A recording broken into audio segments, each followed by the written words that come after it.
Hey.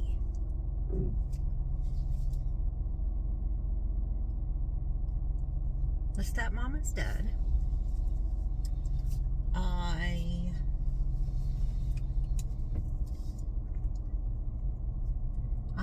I didn't know that she was having health issues. Like, her and I don't talk. Her and I don't have much to do with each other.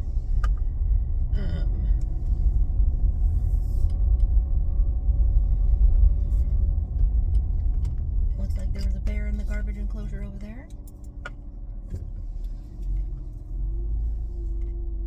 Or panda. Or, like, raccoon. Trash panda. That's what I was thinking. Anyways, that building's got 3 apartments empty. Anyways, okay, so I have 5 people in my life that are really close to the edge of, like, a transition out of life and into the next life. And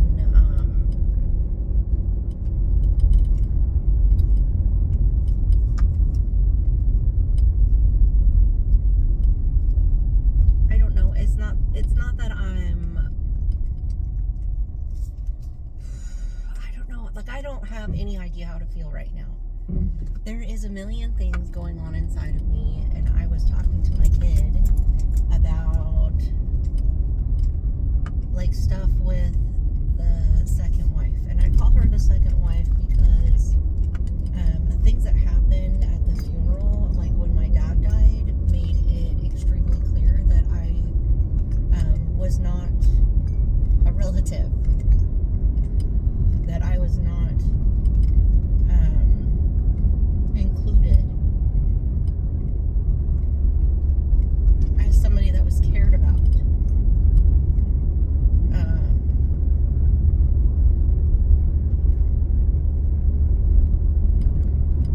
Like, the final straw for me was, like, coming to Christmas. Now, okay, if you're an adult and another adult says to you, hey, like, you know, do you want to come over for Christmas dinner? Do you want to be there? Like, you know, that's an invitation. That's not a you must come to dinner because I told you to. I mean, that's like I'm not your mom. I was your second husband, daughter, youngest daughter, and you were kind of fucking awful to me at his funeral.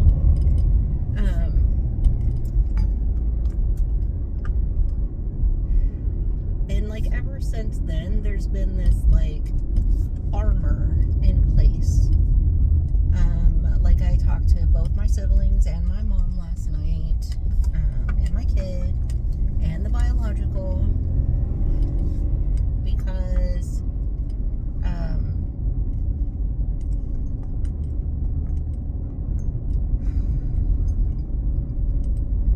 like, I'm an emotional person, and, like, sometimes when there's a death like that, like, even though I was not still talking to her, like, it's still, like, the last time we were really around each other is when my dad died. So,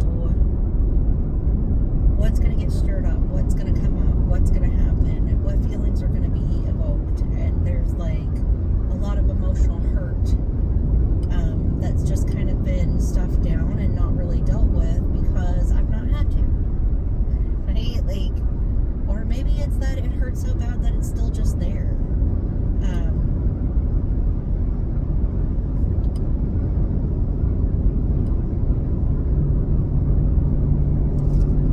I don't care for how she took care of my dad. Her care and concern of just love him and give him whatever he wants as a diabetic man in a wheelchair that can't cook for himself. We're going to put salt and salsa and a taco seasoning packet on it that has high salt in it to a man that has congestive heart failure. Because you worked in a hospital for 20 years and had no comprehension that salt makes you retain fluid, which is basically what congestive heart failure is. Fluid around the heart that your body can't fucking process. Oh, okay. And any time that I mention any fucking thing about helping or, like, her taking a break, getting hospital receptionist nurse in there, anything like that. There was just this shittiness of how I was accusing her of trying to kill my dad. And it's like, no, I mean, at the time, it was literally, it looks like you could use a break. And even if you are his caregiver, like, you're allowed to take a break for yourself so that you can be fully present for him when he needs it. Like, you're allowed that, to not have every second of every day be about, like, how can I take care of this person? And, like, at the funeral, like, I had a moment where I was at the casket.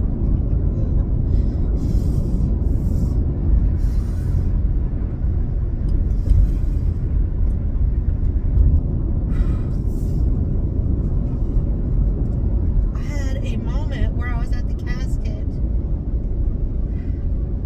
like, all by myself with him, like a quiet moment of being able to say goodbye.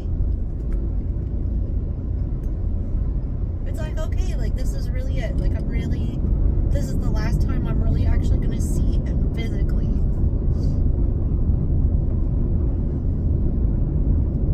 And I came out from the little alcove at the Veterans Cemetery, and Mary was standing there, and she saw me, and she wanted to, like, reach out to me, and, like, she hugged me, and, like, her jacket was suffocating, like, I couldn't breathe. So I tried to, like, pull away from her, and at the time, like, I just felt like crying in front of other people was showing a weakness. Like, don't be vulnerable, don't show people that you're human, be armored up and be strong, and don't let anybody in, or at least try to keep your composure and keep it together so that you can drive. And then when we got back to the house, like, that's when she did the key thing. Like, why did you let me put my key in the door? Like, this is 30 minutes after I said goodbye to my dad.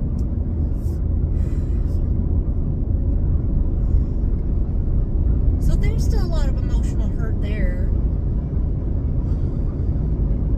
Like, I put my key in the door, and the key didn't work. And it's like, why doesn't the key work? And, like, that's a passive-aggressive bullshit thing to do that an adult would have just been like, Kylie, I have the locks changed. Like, you might want to throw that key out.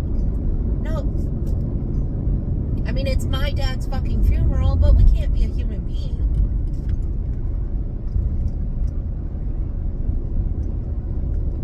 And then, like, at Christmas time, that first Christmas without Dad, I invited her for dinner, right? Like, I'm like, okay, what would Dad want? Like, what would bring closure? What would help me heal? What would help me move past this, like, emptiness that I'm feeling? Because I miss my dad. And, she's like, I'll bring you something that was your dad's that I think you'll want. And I'm like, okay.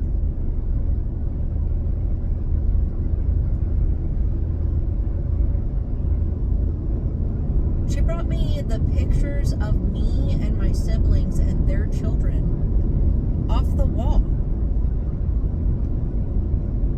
All the pictures that had to do with my family.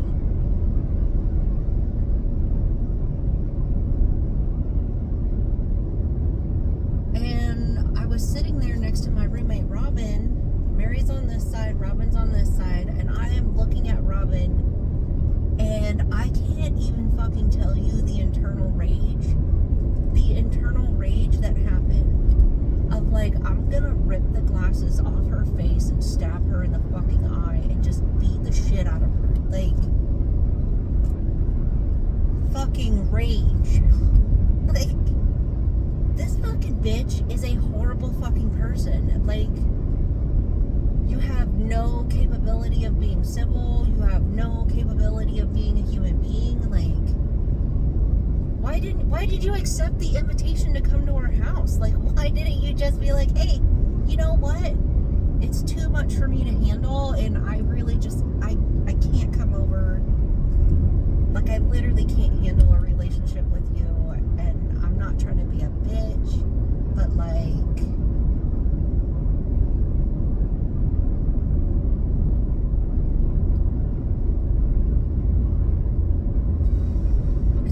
much for me to handle. She could have, like, hey, you remind me too much of your dad. You remind me too much of him, and it's too much, and my heart literally just can't take it. But she didn't. So, like, from that point going forward, like, I've just had this armor. And yesterday when I got the call or message that, like, okay, she's dead, like, I was walking, I was on a break, and I got the message, and I was like, oh my fucking God.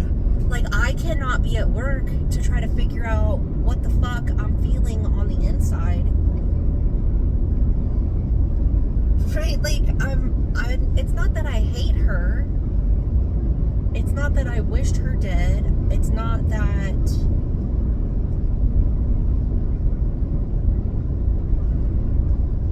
Right? Like, I'm not giddy. I didn't go out for ice cream like, woo, the bitch is dead. Like, I'm not giddy. I'm not happy about it. But, like, I'm not super distraught. I'm not heartbroken. Like, there's not really an impact for me, but like, it did stir up some stuff with my dad's death, obviously, and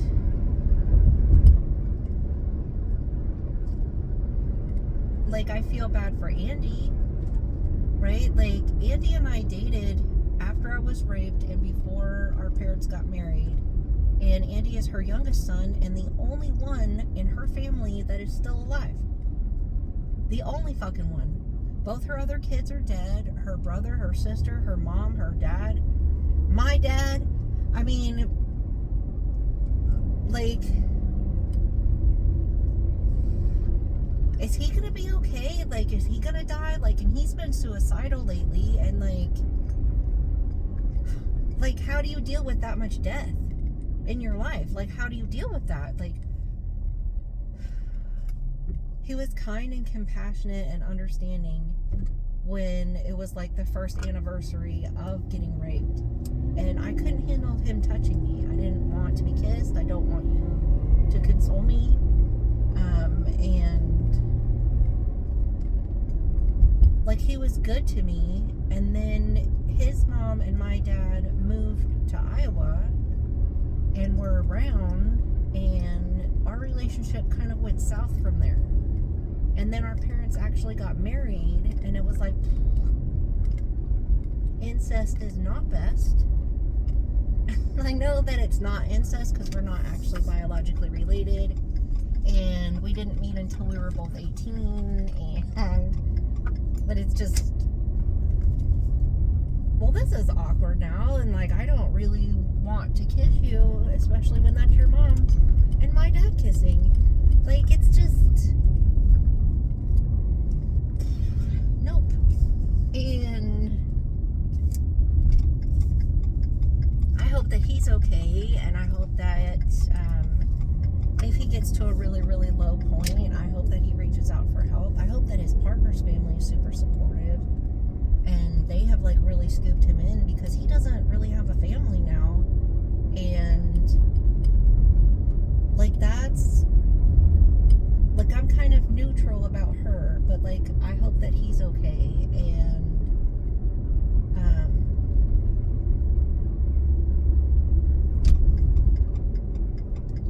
I hope that he doesn't turn to drugs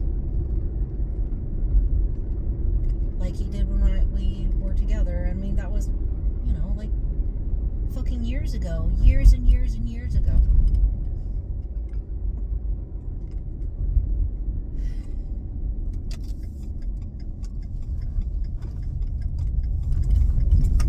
Right? Like, I can't be at work to try to figure out, like, oh my fucking God, dude. Like, nope. I did a tarot pull. It says that tomorrow is going to be horrible news. There's going to be some bad news tomorrow, and I don't know what that is, and I'm kind of bracing. But there's this, like, lifting or alleviating of, like, armor. So it's like a relief that, like, I don't know how to describe it.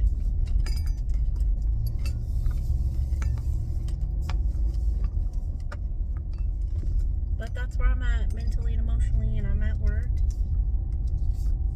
Because if something bad's going to happen, then I need my time for tomorrow.